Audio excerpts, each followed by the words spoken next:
Hello, welcome to Operation Freedom, a show for and about veterans here in Prince William County and the Northern Virginia area. I'm your host, Steve Botello. We have a special guest with us today. It's Mr. Ted Spencer, a United States Air Force veteran. Ted, welcome. Thank you. We appreciate you very much for your service and for taking the time to come speak to us today. Well, I appreciate being here too. We don't get an opportunity to do this very much, so I thank you for having me on. Not a problem. We had a chance to chat a little bit beforehand. And first, where did you grow up, and where did you first get into the military service? Well, I grew up in Alabama, a little town as close to Monroeville, probably the biggest town that we could talk about, that anybody would have a focus on.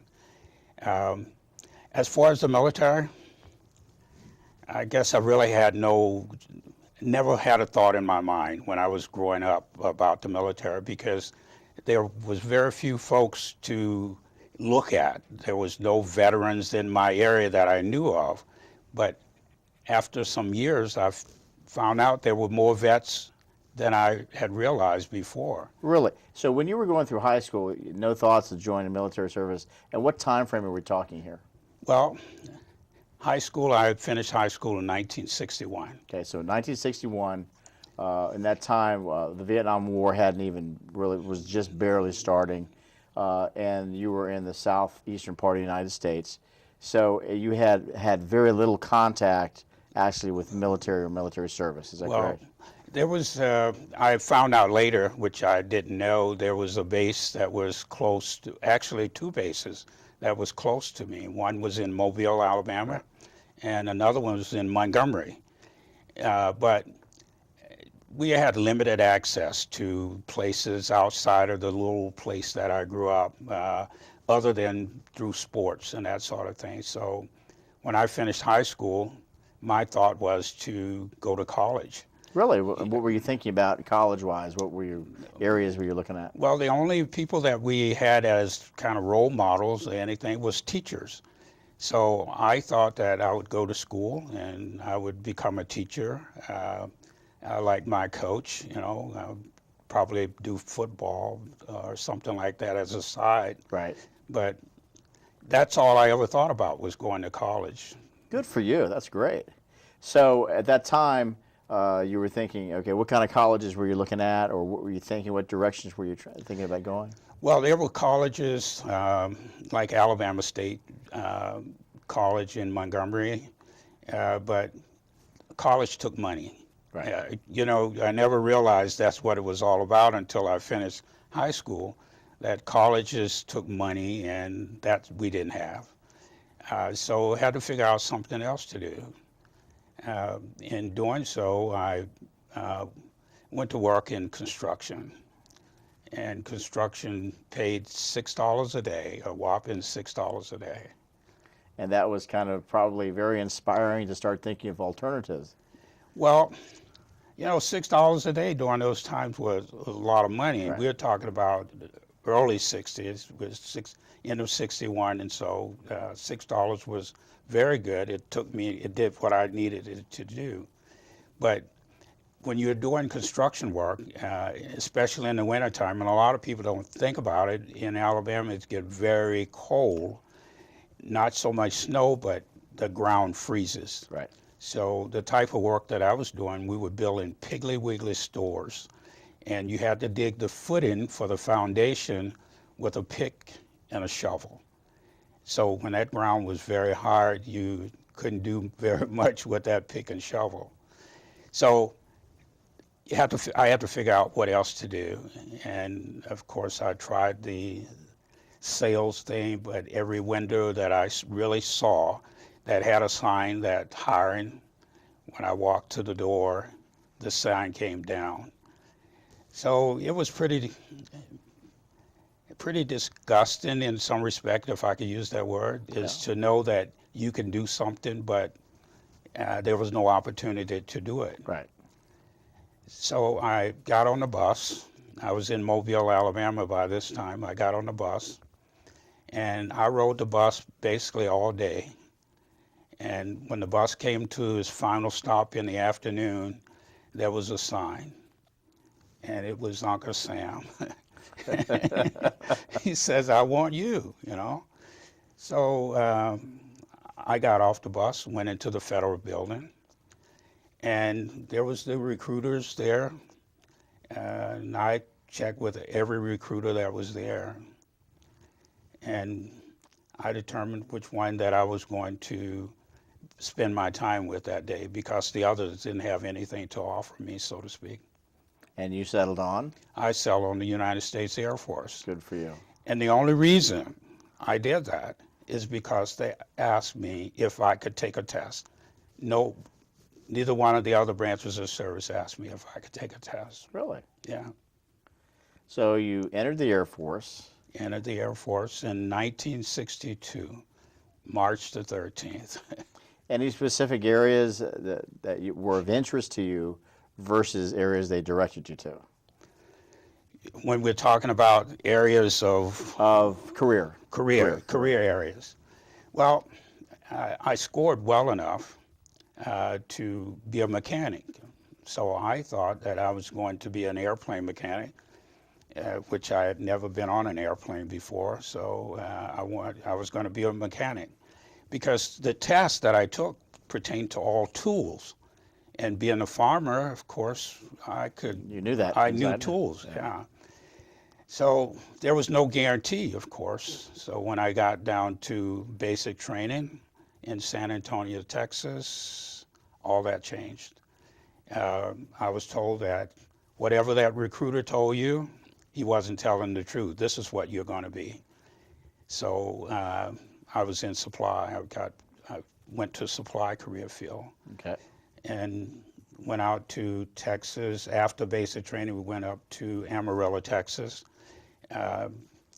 And I knew I was good at taking tests, but everything was based on a curve, meaning that the lowest score in the class got moved back. And of course, I ended up with the lowest score. Really? Yeah, and my score was not a bad score. It was beyond what we call passing these days. I think I probably had about an 85 or something like that, but that was the lowest score in the class. So they pushed me back to the class behind me, and that was disappointing to be pushed back for. And I just figured out from that point is that how to really become the top scorer in the class. So when we ended up, I ended up as the honor graduate for that particular Good for course after being pushed back for 1 week. Wow. So they put you in the pipeline for supply. So how did that go once you completed your training and your first duty station? Well, you know, the first duty station was in Arizona, at Luke Air Force Base in Arizona. And when I got there, it was just at the beginning of the Cuban crisis, and we had an opportunity to go TDY, but nobody in the office. We were all one stripers or two stripers, and nobody wanted to go TDY, as we call it, temporary duty. Right. Because somebody was in school, another guy was married, and what have you. And so I volunteered to go. And they said, "Oh, you can't go because you just got here." They go around again and ask the same question, who want to go? So it ended up, I went TDY. Right. So that was an experience within itself. I obviously did very well there because I started the organization supply when we were on the deployed location. I was the guy in charge of everything as a one striper. Wow. So it worked very well for me. I stayed in supply about 11 years, and after which they decided that they didn't need my services in supply anymore. It all went to civilians, was doing the type of supply that I was doing. All right. So if they switched to civilian contractors and such, what they decided to do with you. Well, I had to retrain or cross-train as find another job. And it was interesting, of course, is that I tried to find an opening in other career fields, but there were none. So I ended up in what's now called human resources. So by that time, I was kind of senior person, 11 years in the service. Right. So I had to end up going back to tech school with kids that were 1 and 2 stripers, just out of basic. I was in tech school with them. And luckily for me, of course, it was a self-paced course that 10-week course, as fast as you can get it done, you get it done. So I finished it up in 3 weeks. And it took me one of those weeks to be able to type 21 words a minute. That was the passing. You had to have 21 words a minute Right. to pass. I remember when I took typing a long time ago, when I was in school, it was an elective. And I took the typing. I thought, never in a million years will I ever use this. And then now, later in life, I'm all the time always doing this, doing that. Yeah. How did you like having to relearn a skill like that, or learn a skill like that, and then that's something that you probably use even now? Well, at that time, I'm 11 years, so I'm in a position to be a supervisor. And the worst part of that is trying to supervise people who were already proficient in that skill. Right. I'm trying to learn and supervise. So that was challenging during those times. So you're in 11 years. Obviously, you're at that point where you'd already decided, I'm going to finish out my 20 or more to finish out a career-wise? Is that thinking in your mind? Oh yeah, that's. I had no thought of ever getting out. I was going to go for broke, in the sense of words is, at 20 years you're going to get a retirement. That's what it's all about, So it make sense. It didn't make sense to waste 11 years to get out to try to do something else with your life. So at the 11-year mark, they retrained you basically, if I understand that correctly. Yes. So now you're basically in the HR field or some semblance thereof. What are you thinking at that time? Are you married at that time? Do you have children? Oh yeah, I have a wife and 2 kids, and it was pretty tough during those days. I was in a very remote location, so to speak. We were in the Upper Peninsula of Michigan.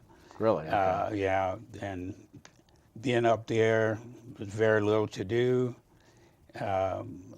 Fortunate for us, it lasted only 4 years there, and we were able to get another assignment to a different location. Where was your next assignment? Germany. That's a different location, Yeah. for sure. Yeah, so in Germany, I had a bigger responsibility. I was out of the HR field, and I became what we call in the Air Force and most of the services, I was the first sergeant. I was the commander's right-hand man. And everything came through me before it got on the commander's desk. So I was over probably about 240 some people, officers and enlisted. So it was, it makes you feel good in Well, I was some going to say, respect. how does that make you feel compared to the young man that was on the bus to now at this point in your life? Well, it was something that I really never thought that I would be able to do, or something that I thought that would ever present itself to me. But as you're in the military, one thing I found out about the military allows you to be somebody, so to speak. Yes. What you put in most cases, is what you're going to get out. And so once I figured out that to move up in ranks, that you have to take a test. So you have to be prepared to take this test. And as I indicated, I did very well on tests. So I got promoted, I think, in times that, in the right times, the intervals between one promotion and the next was fair as far as I was concerned. Right. Okay. So you're in Germany. You're the first sergeant. Things are going well. You're probably, what, the 14, 15-year mark now? I'm at 15 years. Okay. 15 years, and we're thinking about now is you're going to get out soon. You need to prepare yourself. And what is it that you need to do? You're preaching to these younger guys what they should do with their lives as far as education. Right. But what about you? You know, you need to get a little bit yourself, because I, at that time, I only had a high school diploma. Really? Okay. I only had a high school diploma. So I thought about what I could do to help myself. The Air Force had some courses that you could take, and they would give you college credit for it, because the Air Force have what is called a community college of the Air Force. So you take your basic training, all the training that you get, and they give you so many credit hours for it. Right. So you can, at least if you took some extra courses, you could get an associate, which is transferable to civilian colleges. So I was too busy to get all that, you know. So, Really? yeah, I did some courses, some correspondence courses, but I didn't do all what I should have done during those years I was in Germany. Right. And of course, when the next promotion came along, I wasn't prepared in the sense of what the board was looking at. I made good score on the test, but there are other things when you're going to the super grades in the Air Force. There are a lot of things that makes the whole person, so to speak. Right. So college degree or college is one of the marks that they look at, and I didn't have it. So I missed out there. But did you realize at that time what you didn't have, and did you fix that problem? I did. Okay. I did. Once I was out of the first sergeant thing, where everybody problems are your problems, you know, the Red Cross calls would come in the middle of the night when there was things back in the States that people, notifications of death or notification of sickness or whatever. The calls came in the middle of the night. Right. And as the first sergeant, I had the only telephone. Telephones were rationed, basically, in Germany. Really? We're talking about 1978 and 82. Okay. Everybody couldn't get a telephone, but I was essential to the mission, so I could get a telephone. So all the calls came to me. Lucky you. And I would get up in the middle of the night, no matter what, and go out to some village to notify individuals of things that happened back in the States. Right. Yeah. Okay. So now you're on that last mile of your career. What's your next duty station? Where are things going for you? Well, the next duty station, I got my orders. It was to Oklahoma, to Tinker Air Force Base, Oklahoma. And I had a commander that had left me in Germany.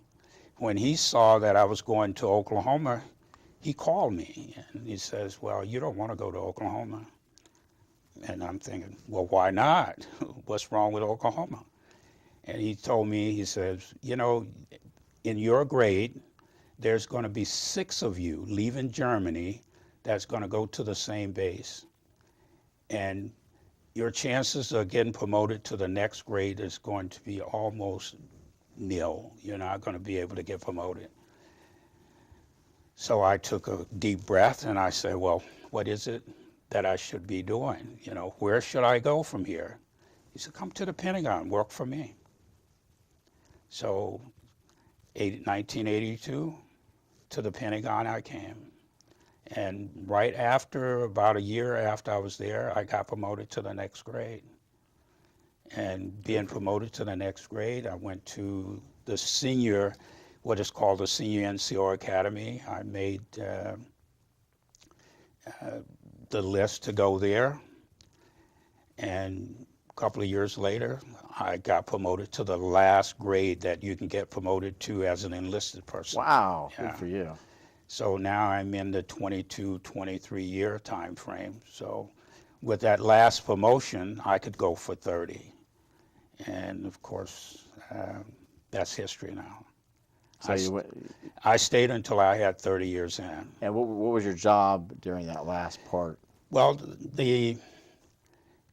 the last job that I had, the last 4 years, basically the last 4 years, I was able to get an assignment with the Air Force Office of Special Investigations.